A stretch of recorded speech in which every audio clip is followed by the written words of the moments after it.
प्रधानमंत्री नरेंद्र मोदी आत्मनिर्भर अंगे संबोधन कर रहा है। मैं बहुत बहुत बधाई देता हूं। आज यहां हो रहे इस मंथन से जो परिणाम मिलेंगे उनसे रक्षा उत्पादन के क्षेत्र में आत्मनिर्भरता के हमारे प्रयासों को अवश्य बल मिलेगा, गति मिलेगी। और आप सब ने जो सुझाव दिए हैं, आज आपने एक सामूहिक मंथन किया है, वो अपने आप में आने वाले दिनों के लिए बहुत उपकारक होगा। मुझे इस बात की भी खुशी है कि रक्षा मंत्री श्रीमान राजनाथ जी इस काम के लिए मिशन मोड में पूरी तरह से जुटे हुए हैं। मुझे विश्वास है कि उनके इन अथक प्रयासों के कारण बहुत ही अच्छे परिणाम मिलना निश्चित है। साथियों, यह किसी से छुपा नहीं है कि भारत कई सालों से दुनिया के सबसे बड़े डिफेंस इंपोर्टर्स में एक प्रमुख देश रहा है। जब भारत आजाद हुआ था, उस समय रक्षा उत्पादन के लिए भारत में बहुत सामर्थ्य था। उस समय भारत में 100 साल से अधिक समय से स्थापित रक्षा उत्पादन का इकोसिस्टम था और भारत जैसा सामर्थ्य और पोटेंशियल बहुत कम देशों के पास था। लेकिन भारत का दुर्भाग्य रहा कि दशकों तक इस विषय पर उतना ध्यान नहीं दिया गया जितना देना चाहिए था। एक प्रकार से ये रूटीन एक्सरसाइज बन गया, कोई गंभीर प्रयास नहीं किए गए। और हमारे बाद में शुरुआत करने वाले अनेक देश भी पिछले 50 साल में हमसे बहुत आगे निकल गए।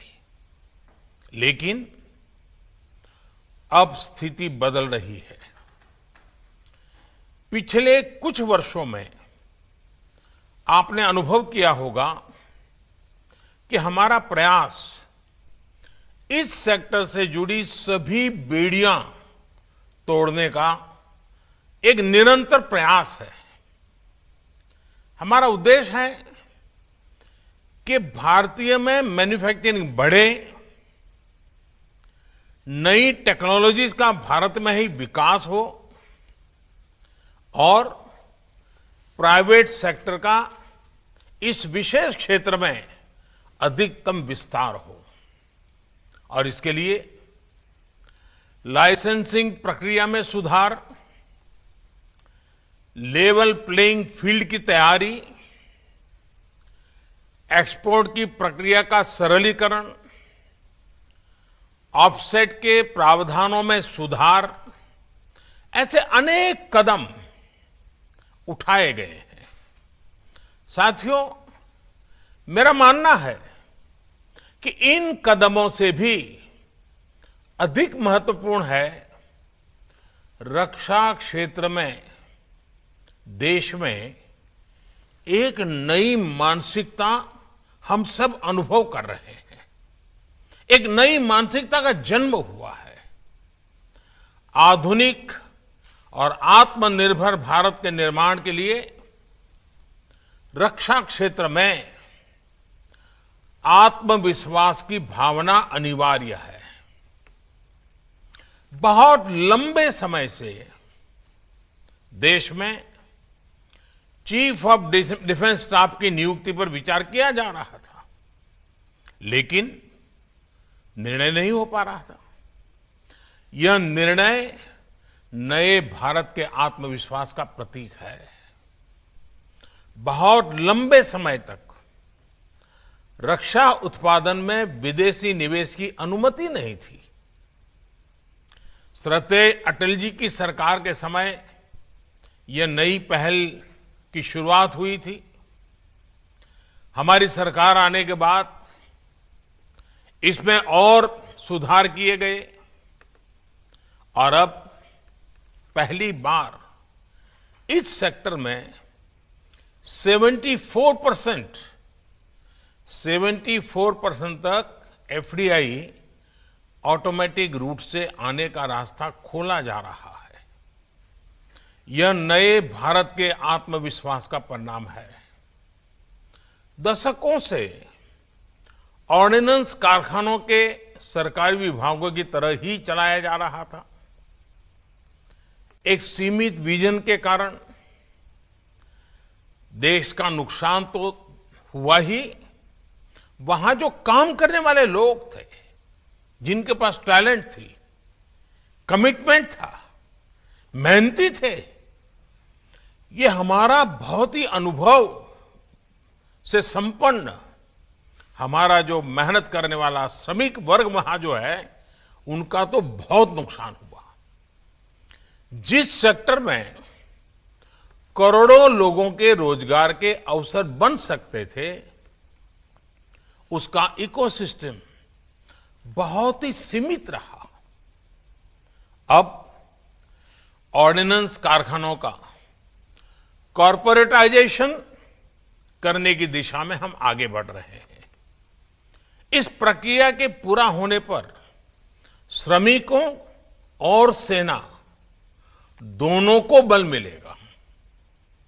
यह नए भारत के आत्मविश्वास का प्रमाण है। साथियों, रक्षा उत्पादन में आत्मनिर्भरता को लेकर हमारा कमिटमेंट सिर्फ बातचीत में या फिर कागजों तक ही सीमित नहीं है। इसके कार्यान्वयन के लिए एक के बाद एक ठोस कदम उठाए गए हैं। सीडीएस के गठन के बाद सेना के तीनों अंगों में प्रोक्योरमेंट पर समन्वय बहुत बेहतर हुआ है। इससे डिफेंस इक्विपमेंट्स की खरीद को स्केल अप करने में मदद मिल रही है।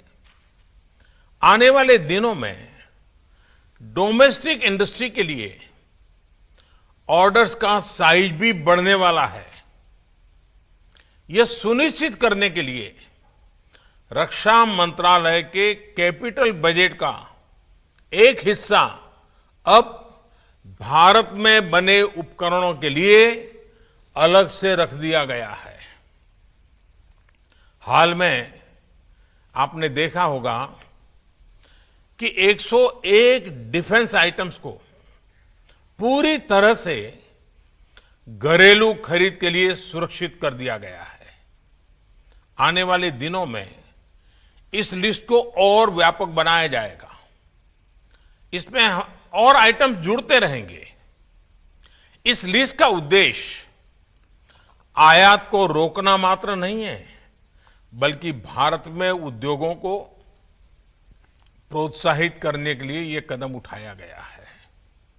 इससे आप सभी साथियों को, चाहे वो प्राइवेट सेक्टर हो, पब्लिक सेक्टर हो, एमएसएमई हो, स्टार्टअप हो, सभी के लिए सरकार की भावना और भविष्य की संभावना अब आपके सामने ब्लैक एंड व्हाइट में क्लियर है।